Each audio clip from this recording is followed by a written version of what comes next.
What's up, everybody? Fred Richani, the Sports Courier Podcast. We have right here on the line a good friend of ours, a man that has more job titles than Jushin Thunder Liger has accolades. We're talking to Paul the Mauler Lazenby, actor, pro wrestler, fighter, stuntman, mocapper, you name it, he's done it. Paul, how's it going? Fantastic, man. Thanks for having me back. Thanks for coming on. I know you just got back from a long, fun trip in Japan. Once again, you got to enjoy the full extent of New Japan Pro Wrestling's Wrestle Kingdom week. Wow. How you feeling? I'm good now. I mean, I had a bit of a nightmare trip back with over 12 hours of layovers. So it was a 27-hour trip door to door from Osaka because at the very tail end of the trip, I went from Tokyo to Osaka to go reunite with Masakatsu Funaki, who tore my bicep in a pancreas ring back in 1997 and had a great time with him and his family. So, now I can finally say I'm recovered. Awesome. And the big deal around Wrestle Kingdom, of course, was the double championship match between Naito and Okada. Naito became the double champion, but it was also a lot of hype surrounding Jushin Thunder Liger's final match. Now, I had the pleasure of meeting Jushin Liger, interviewing him a number of years ago, watching him live. You got to watch his final pro wrestling matches ever live. What was that whole experience like? I got to be honest, man. I had a lump in my throat both nights, and then at New Year Dash, which is the traditional event that follows Wrestle Kingdom, the night after, which wasn't at Corkin Hall for the first time. It was at Ota Ward Gymnasium, which is another great venue. But it was very sobering, man, to realize that I've been in the pro wrestling business since 1991, and Liger's been he was a prominent figure in the business on the first day that I started becoming a pro wrestler. And so you can kind of start thinking that a person like that is going to be around forever. And Liger can still go at 54, 55 years old. But, to see that guy bring down the final curtain, man, it really does hit you right here. A lot of people have talked about maybe splitting WrestleMania into 2 nights because, let's face it, 7-8 hour long shows are really hard to get through, to say the very least. New Japan, for the first time, split Wrestle Kingdom amongst 2 nights. As somebody that was there live, would you say the experiment was a success? Yes, I would say so. You could still knock it down to 1 night, but then then everybody wouldn't get to play. So if you want to include that quantity of talent in a show, I think WrestleMania has definitely reached that point where, how do you stay engaged for that long? The first year I went to Wrestle Kingdom was the year that Kyle O'Reilly and Adam Cole had their Ring of Honor championship match on the show. That's the main reason I went, because I've known Kyle forever and I've known Adam for quite a bit. So I wanted to go see them at the Dome. That was about a 6-hour show, and I was definitely past the point of burnout by the time it got to the end. And thankfully, it was Omega Okada on the main event, so that'll rejuvenate anybody no matter how tired you are. But it's too long. 6 hours is too long for a show. So I think that it was a good idea to break it up into 2, and I think WrestleMania should follow suit. And Wrestle Kingdom did have over 70,000 fans combined. I think the first night had around almost 40,000 people, and then the second night had closer to around 30,000. I mean, sounds like a huge success, but is there anything that you saw that New Japan could do better going forward? I don't know. I believe it was a legit 40,000 paid on the first night. So, yeah, definitely the experiment was a success. I know that I had a chance to talk to Harold May, the company president, backstage a little bit. And he's got some great ideas with regards to merchandising and things like that, which I think is a wide open door for New Japan. They already do aggressively pursue merchandising, but he's got some new ideas that I think will carry them even further forward in that direction. I don't know, man. I mean, it's easy to sit back and pick apart the card. If I were to point at one thing, it might be being a little bit more aggressive with establishing time restrictions on matches. But that's a minor wrinkle. Overall, I was very impressed with what I saw with regards to the organization and the promotion of both shows, both nights. I really dug it. Of course, it's in Japan, so you're going to appreciate a show that much more because the fans show up to appreciate the show. And that was one thing that it's inescapable when you start getting more North American attention. But I did notice, and this is completely beyond New Japan's control, they're suffering for their success in this way. But I did notice complaints online from North American fans who very much have the Japanese fan attitude of showing up to appreciate the show and watch the show and enjoy it as a fan, because they had noticed some of their own were like taking their shirts off and trying to start their own chants and leaving garbage on the ground, which you don't do in Japan. Fans clean up after themselves in Japanese shows. And noticing kind of the downside of the North American fandom creeping into Japanese fandom. And again, there's a lot of great North American fans too. I'm not saying that our side of the ocean is bad and theirs is universally good, but there's a lot we can learn from Japanese fans, and they buy in on a level that North American fans haven't done for quite a while. And so that's why I love to see shows in Japan. I mentioned online that during the Jushin Liger retirement ceremony at New Year Dash, they had a 10-bell salute. And that place with thousands of people in it was dead silent through the entire thing. There was nobody going into business for themselves. Nobody trying to start their own da-da-da-da chant, which I'm beyond sick of. Nobody trying to bring the attention on themselves. At that moment, that ceremony was about Liger, and everybody participated in that and appreciated him and respected him for what he was. And so we could do with a little bit more of that. For everything for all the things that are great about North American fans, they could take a page out of Japanese fans' book in that respect. And so I definitely love that about going out over there, as I have done every year. Now, Hiroshi Tanahashi, he had a classic match of his own against your longtime good friend, Chris Jericho. I watched that match. It was fantastic.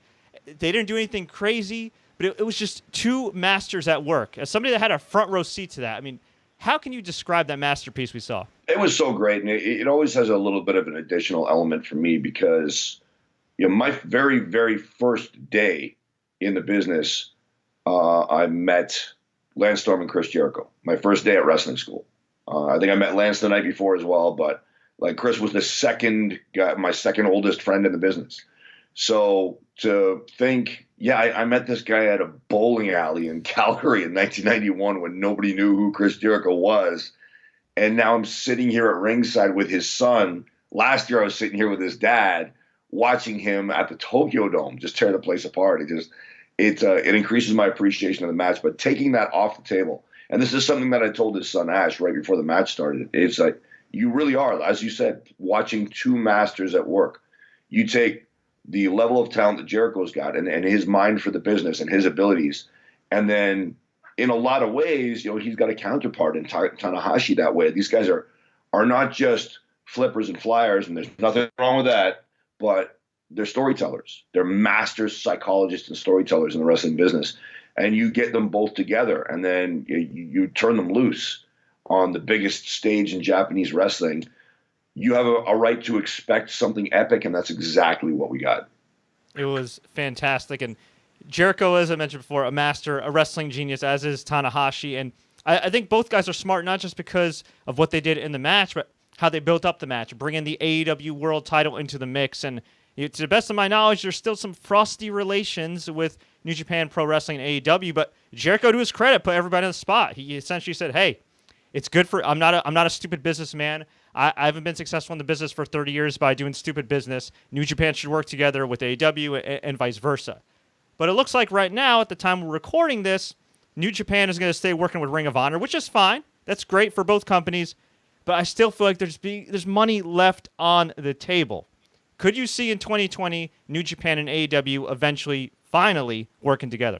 They're going to have it, if it has to be, I don't want to say forced, but they're going to have a connection with AEW, whether they like it or not, because of Jericho's relationship with AEW. And I have to take my hat off to Tony Khan for this one thing is, when I look at AEW, there's some things that, if I was going to put my promoter hat on, I might suggest change, and some things that I think they're doing very well. And one thing that has surprised me is Tony Khan's openness, immediate openness to, have AEW have a presence in other organizations, which I think is a very good thing. I think it's a very heads-up play on his part. And, his willingness to have Jericho wear the AEW belt to the ring, it surprised me. I was in Jericho's locker room before the match, and I saw him pull the belt out of his bag and put it on under his T-shirt. And he's got this smile on his face. Like he said, yeah, well, wait till they see me pull my shirt off. And it did. It got a huge reaction. Totally agree. And we should also note, too, that New Japan Pro Wrestling has launched New Japan Wrestling of America. And that's a completely different division of New Japan that's primarily going to run in the States. And without being on Access TV, who knows why that relationship dissolved, they're going to need some exposure. They're going to need some help. And Ring of Honor, with all due respect to them, those local Sinclair stations can only provide so much exposure for them. Mm-hmm. And you brought up New Japan of America. I have to, I had to kick myself first because I should know them all by name by now. But there's three standouts, American standouts, American Young Lions from the New Japan LA dojo. And I've had the opportunity to watch them work on the LA show and then in Japan. Those guys are freaking animals. So New Japan definitely has a benefit there where they've got some American talent under their umbrella who are solely theirs, who they are developing, and other foreign talent too from other countries. And I just think that that definitely needs to be exploited. And I want to shout those guys out and pay attention to the young lions on both sides of the ocean. On the Japanese side, Yota Tsuji, who I had no idea was the twin brother of a friend of mine, a stuntman, Shota Tsuji, who works here in Vancouver, until about a year ago. But Yota's a badass. And there was a 6-man tag at New Year Dash between Yota and 2 other Japanese young lions against 3 American young lions that very much came across to me like a fight, which is something that can be lost in the modern environment with the emphasis on choreography that sometimes is a good thing and sometimes detracts from the product. And in this case, it was one of the better matches I've seen in a long time between 2 6-man teams of just developing talent, because it came across so scrappy and they're so young and athletic and aggressive. So I think that New Japan does have some great American talent that can become big American stars and help them further to establish a beachhead over here. We asked this question last year. We got some flack for it because there's some weirdos that think these things need to be kept separate. But now that New Japan Pro Wrestling's company has acquired STARDOM, which is the top women's organization in Japan, taking away the TV contracts which prevent a closer relationship, in an ideal world, do you think New Japan should still have a women's division? I think so. There's enough women's talent out there, whether that be regular STARDOM matches on New Japan shows or whether that be an actual New Japan women's division. I think it's inevitable. I mean, there's the female talent in pro wrestling combat sport is undeniable. It's when comedian Bill Burr, he was being interviewed once by a female journalist, and she said, "Do you think we need more women in showbiz than women?" And Bill kind of rolled his eyes and went, "Look, just be undeniable and you will get where you need to be. You might have unfair obstacles put in front of you, but everybody does. You'll get where you need to be." And we saw that in mixed martial arts, where I remember when I was fighting with Pancras in the 90s, I asked one of the executives, are we ever going to see women's fights in Pancras? And he laughed at me. Now you do all the time. UFC, Dana White, it wasn't that long ago, said you'll never see women in the octagon. Now women are a prominent presence in the octagon. Thanks to the efforts of Jeff Osborne in pushing women's MMA. He saw it before anybody did, is that you can't deny these women. They're badasses, they're savages, and they deserve a spot in combat sport. Same thing in professional wrestling. So I think women definitely, the top tier female talent definitely deserve a presence in New Japan. And I think you could have that either way, whether it's a strong STARDOM presence within New Japan or whether you establish their own division as New Japan talent. Either way, I just want to see them there. One guy you've wanted to see on the national stage for a while finally got there after all these years, Dr. Luther on AEW. He's a good friend of yours. A lot of younger fans are asking, who the hell is this guy? The deathmatch legend? For anybody that hasn't witnessed the chaos that is Dr. Luther, can you just describe him a bit? Yeah, and you know what, man? I with due respect to the AEW commentary team, I really do think the ball was dropped when it came to his reveal. So much more could have been done in that contained period of time to get this guy over to the fans, and unfortunately, it just the opportunity was lost in that respect. But I think it'll be regained. I think that Luther is going to get over regardless because he is another one of my oldest friends in the business. I met him very, very, very early on in my training at Hart Brothers. And in fact, I got my first welcome to the business kit potato from Dr. Luther, that bastard that I still have to pay him back for. But he is a guy that he's kind of like a Nigel McGuinness figure, where he was just so great, better than most people at the top tier, and yet would just slip through the cracks consistently, time and time and time again. But just like Nigel was undeniable and finally found his secure spot at the top as a commentator, after a great run as Ring of Honor champion, Dr. Luther at this late stage of his career, he's finding that he's finally got a spot a shot at the top in North America. He had the majority of his career success before now, very, very early on in his career. He was a deathmatch pioneer in FMW, but also a great worker that could go with anybody, which is overlooked. He went to South Africa, and he not only promoted and wrestled in the first barbed wire matches ever held in South Africa, but also had some great, great, great matches with talent over there. My best match of my entire career was with him in Durban, South Africa. And that wasn't because of me. It was because he was carrying me. So Dr. Luther is a tremendous talent, a top-tier talent who can wrestle multiple styles, who has a great mind for the business and a great mind for psychology. And just for this reason or that reason, just slipped through the cracks. He was on WWE's radar. He was on WCW's radar, and just circumstances didn't work out in his favor. He had tremendous bad luck along different stages of his career. But now he's finally getting a shot. And, it's common knowledge he's very close with Chris Jericho. But I want to emphasize that, I don't think I'm letting the cat out of the bag here by saying that I know for sure that he wasn't given a gift by Jericho. He was given an opportunity where I know Jericho was in his corner, but I know that Luther had to audition several times. He was not given a spot. He was given a chance at a spot, and he earned that spot by going in and killing his auditions. And I think he's been doing a great job in the very, very early stages of his AEW career. And I can't wait to watch him develop in that company. Dr. Luther's not the only older dude that's still kicking some ass in the ring. You got a chance to hang out backstage in WWE in recent weeks. Rey Mysterio is a guy you ran into. Just unbelievable. The dude is in his mid-40s and might legitimately still be the best babyface in all of professional wrestling. What's his secret? I don't know. And I asked him that. Ray is such a great dude, too. One of the nicest people I've ever met in my life. Ray's one of those guys that if you hear that somebody else doesn't like Ray, that's a comment on that person. It's not a comment on Ray. It's like, well, if you don't like Ray, you got to be because he's just such a great dude. But what an amazing talent. And I even asked him because, he's had, 9, 10 knee surgeries already. And I said, dude, how have you done this? Robbie Lawler did it in UFC too. How have you had this late career resurgence? How are you outperforming the Rey Mysterio of 5, 6, 7 years ago? And he laughed. He said, I have no idea. So I just kept at it. And at some point my body started responding again to all the rehab work that I'm doing.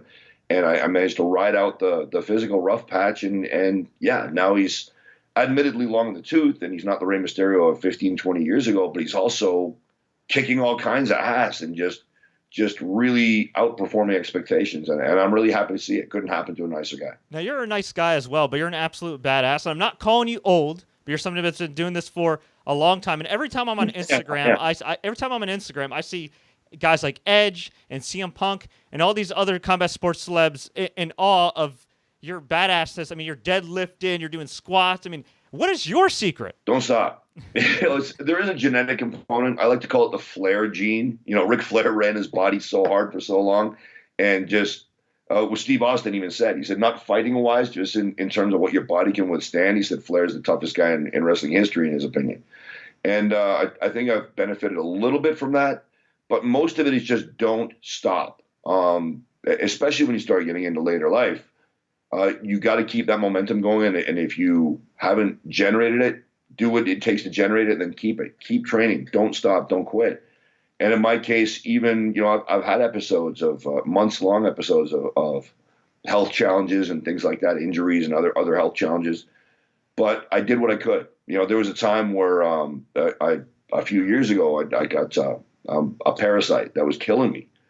And so I just walked the stairs in my building, my apartment complex. I just walked the stairs up and down. That's all I could do, but I did it and eventually got back to being in better health again. So the last few years has been great. My body's been responding, and I'm looking at maybe returning to powerlifting competition next year, and also still keeping up with the MMA stuff. And it always brings to mind something that a buddy of mine, Bill the Butcher Mahood, who's an MMA fighter that fought into his 40s.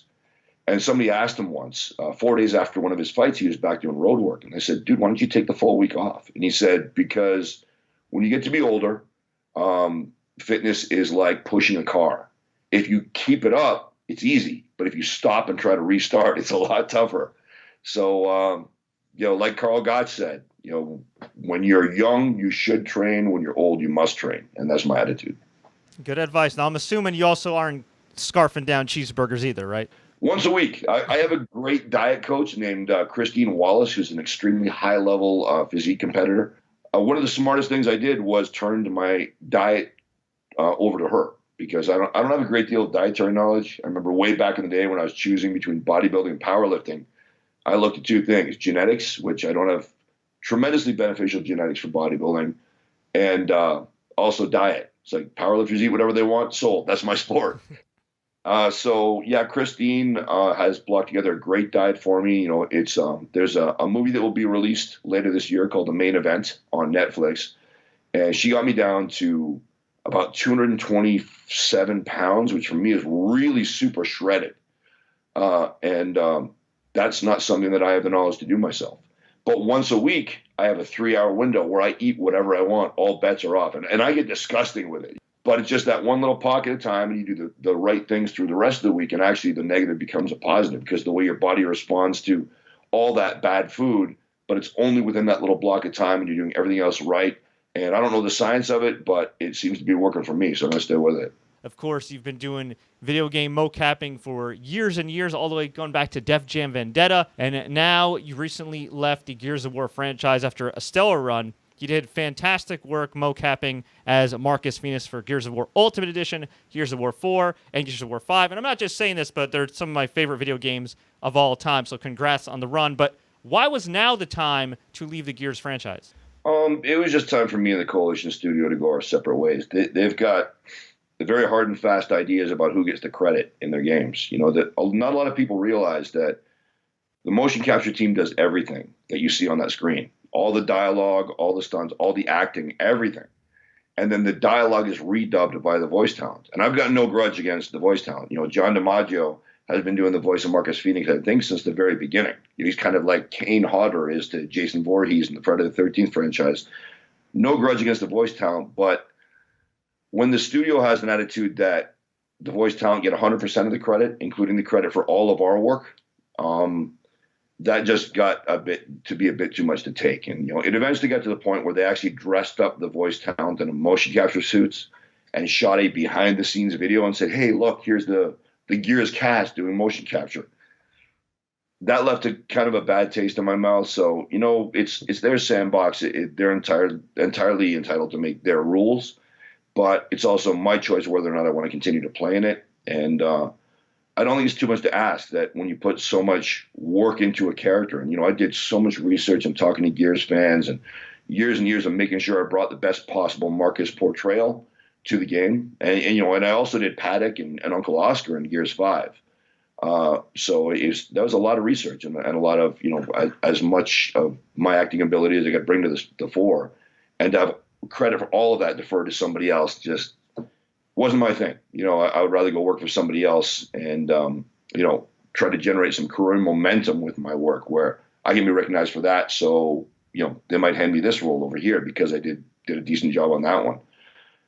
So yeah, it just wasn't moving the needle in my career anymore. They've got their attitude about how they want to apportion credit, and I didn't agree, so it was time to go. Look, you're a well-respected guy within the industry. I think a lot of people that have been in similar positions as you will certainly appreciate the fact that you are speaking out and bringing to light this, because as great as the video game industry is, there's still a lot that needs to change for the better, particularly with mocappers, particularly with developers, with animators, getting the credit with the crunch time. I mean, it's unfortunately still a thankless business.